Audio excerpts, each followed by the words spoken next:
All right, guys. Hey, today we're going to talk about a very common shot. Comes up all the time, okay? Our object ball here, the 10, is one diamond off of the long rail, one diamond off of the short rail, so it's 1 and 1. It's right on the corner. Our cue ball is straight on. Essentially, this is about a 30 to 35 degree cut, and it is a center to edge shot, okay? No spin required. Of course, making these shots are easy. That's not the purpose of this video. However, what do I mean by center to edge? Center of the cue ball, aiming for the edge of the object ball. That is going to enable the cue ball to actually make contact with the proper spot on the ball to pocket this shot.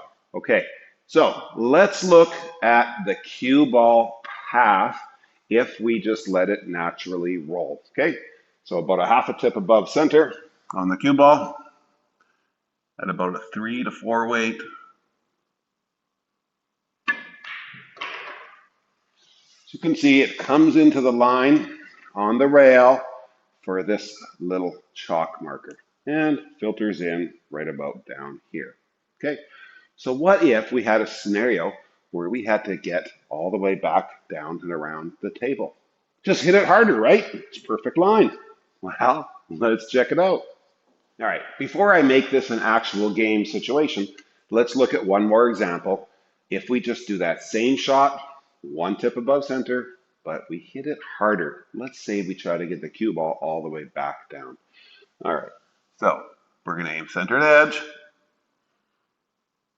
a half a tip or so above center, and let's hit it at about a 7 to 8 weight.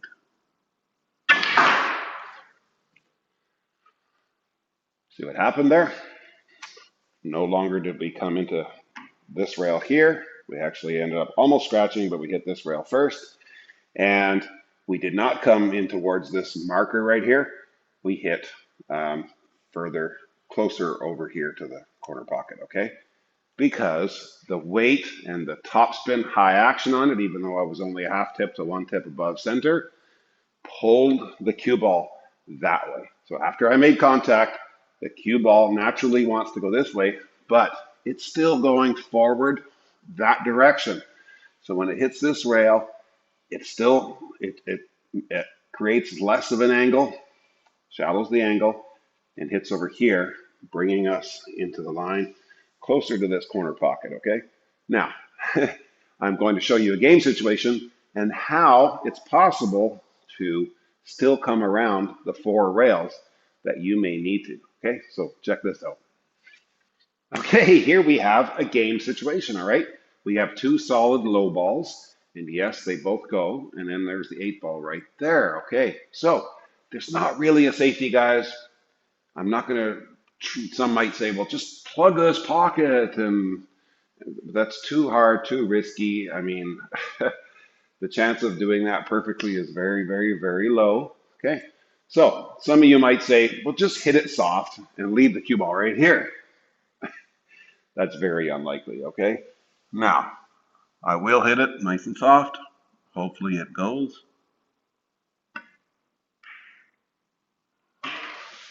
And you can see we don't have a shot, okay? I can't even take it off the rail, so hitting soft is not an option.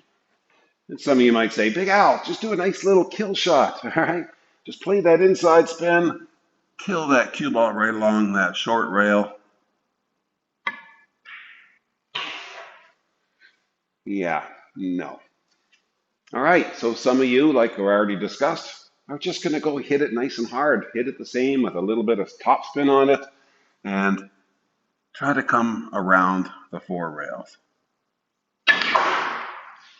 But you end up hitting this rail first and get stuck down. All right, so how do we do it?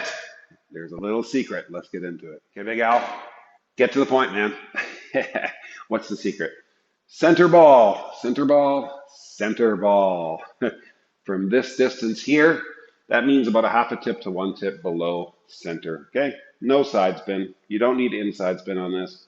You don't need outside spin on this. Outside spin's only going to make it worse because it's going to make it come into this rail even higher and just die around here, okay? Outside spin is not the answer on this shot. Inside spin can work a little bit, but this is the way to do it, guys. Check it out. You also want to cut this as fine as you can to still make it, okay? So you don't want to hit it on the thicker part. You want to hit it on the thinner part of the pocket. So I'm going to cut that ball as thin as possible and play center ball, which is about a tip below center.